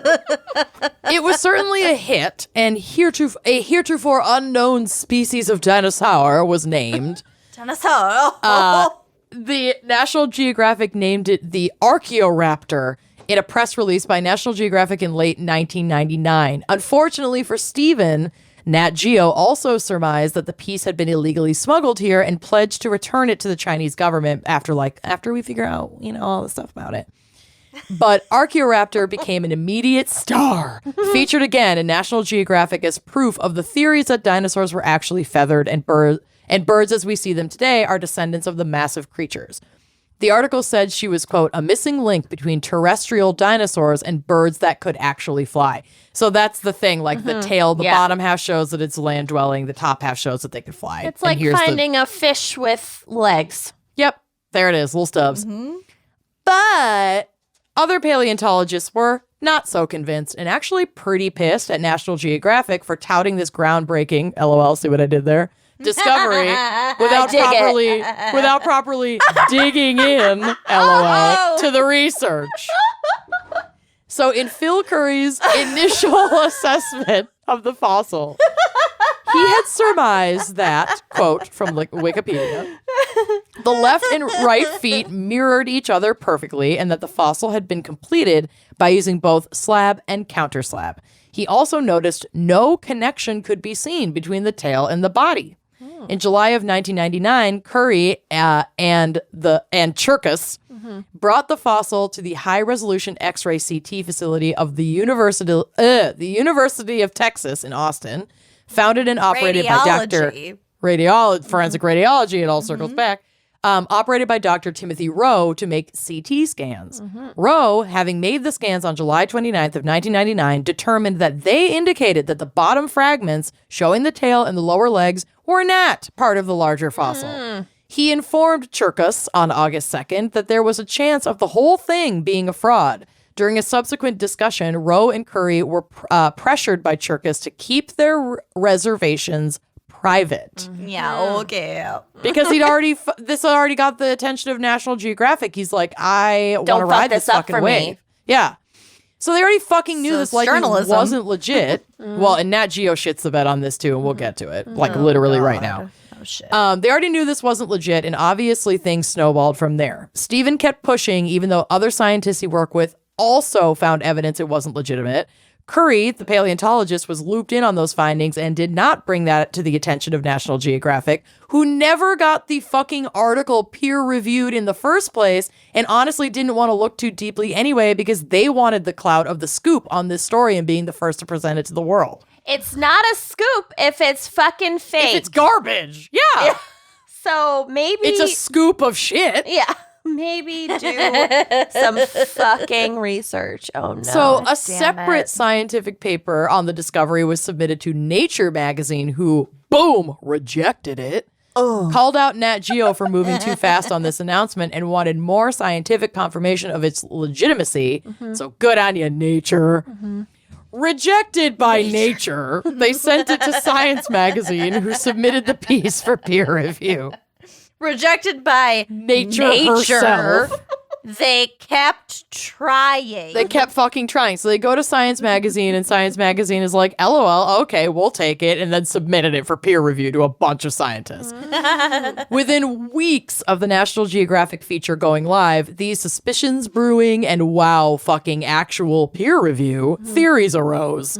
Many began equating this with another not-so-real discovery that had become famous in the world of paleontology. In 1912, a discovery known as the Piltdown Man appeared in Sussex. It's named after the town in which it was found. Amateur archaeologist Charles Dawson claimed to have unearthed the missing link in Darwin's theory of evolution by finding a skull that was ape-like and human-like. He shared his discovery with Smith Woodward of the Natural History Museum, who went to task reconstructing the fragments and, quote, hypothesized that the find indicated evidence of a human ancestor living 500,000 years ago. Damn. They announced their discovery at a geological society. I think. I mean, that's a long time ago. for us. Let me consult my chart. I always forget. I have to always look it up. Maybe. Possibly. Yeah, 500,000 years. Where does that land? Oh, 500,000 years. Yeah. Okay, that's around when like the earliest humans were cooking and clothing themselves. So it would have been huge. It would have been huge if it were real. Right. But it's also still not Homo sapiens. It's like the next tier back. Which Right, is but that's exactly Homo why this is so heidelberg profound. The missing Because the skull itself is hypothesized to be that transitional So skull. that is that transitional link. Yep. Okay. So they announced their discovery at a Geological Society meeting in 1912. For the most part, their story was accepted in good faith. However, in 1949, Whoa, so we it's just accepted are for a walking long around time. assuming that's legitimate for, Decades. 30 fucking 37 plus years. Yeah. New dating technology called Tinder and Bumble arrived that changed scientific opinion on the age of the remains using fluorine tests, which I think you talked about earlier, Lucy, about like how they date some of these skeletons or whatever. But Didn't talk about that. Oh, but okay. I Well, appreciate your credit. I thought maybe you did, but maybe you didn't, whatever. So Dr. Kenneth Oakley, a geologist at the Natural History Museum, discovered that the Piltdown remains were only 50,000 years old. Oh, it was shit. just a little translation mix-up. They just added that extra zero. It was just the period, the comma was Yeah. moved over. I mean, it would be one thing if it were just that, but this eliminated the possibility of the Piltdown man being the missing link between humans and apes, and as at this point in time, humans had already developed into their Homo sapiens form. yeah, as it by a turns long out- shot. Yeah. As it turns out, the Piltdown man was I don't know how to pronounce it. Piltdown. Piltdown was a cut and paste job, and so was Archaeoraptor. And Stephen had been told that it was likely a composite of up to 5 different species, or at least 3 different species, and he just was keeping it to himself because he wanted to ride the It wave. was like bad taxidermy. It was a jackalope. It was Yes. a jackalope. Literal jackalope. Oh, So no. then Mantelope. a Chinese research team from the Institute of Vertebrate Paleontology and Paleoanthropology traveled to Liaoning to get the final answer. While there, they surveyed the area in which this specimen was found, as well as interviewing the farmers who were digging in the area. Sure enough, they uncovered that what the skeptics believed, that Archaeoraptor was a combo of pre-existing species of dinosaur.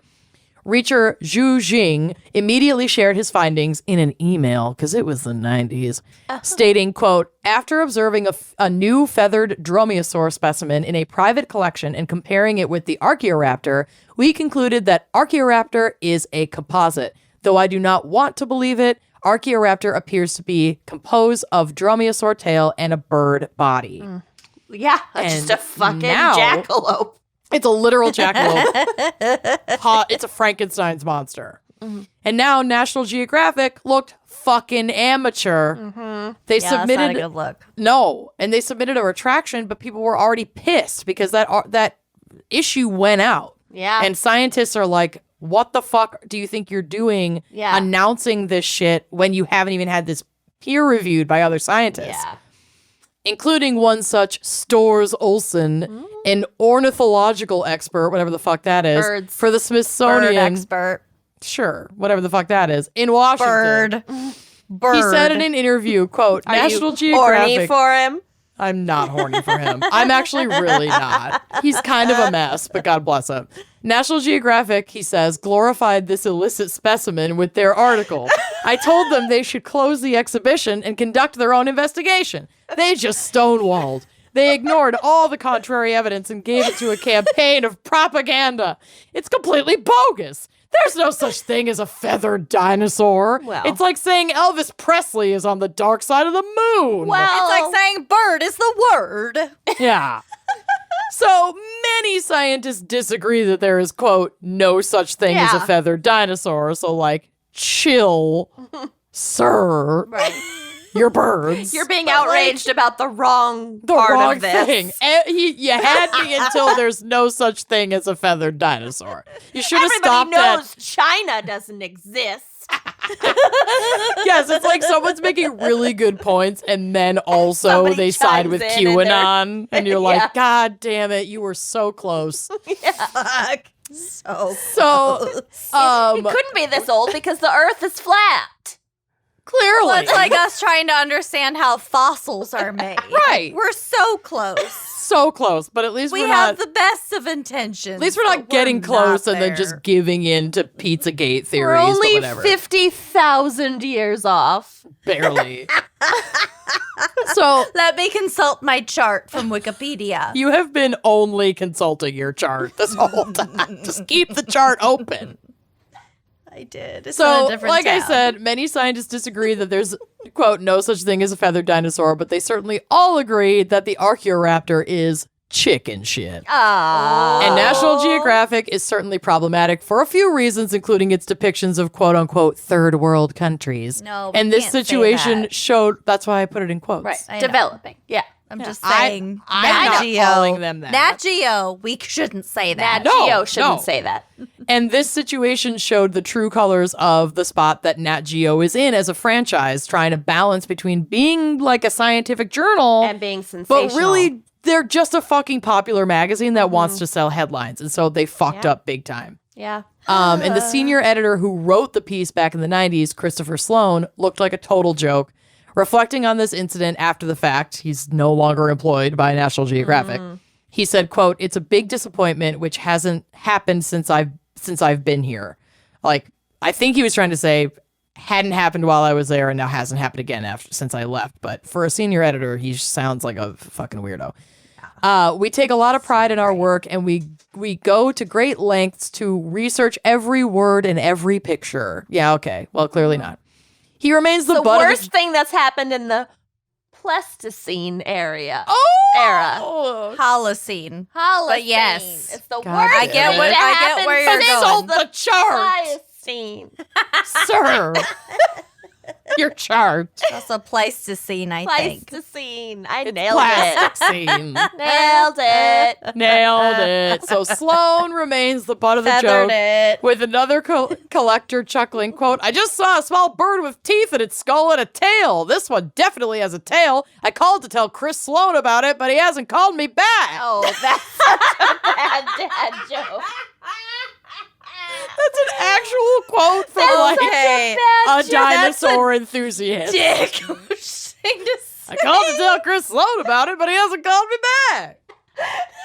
This makes me want to subscribe to like the Every paper, dinosaur the magazine? paper edition of Nat Geo. Yeah. I'm a big fan of National Geographic. Well, every So once in a this while makes they me can sad. fuck up. It's okay. Well, yes, of course. It's science. It's Yeah.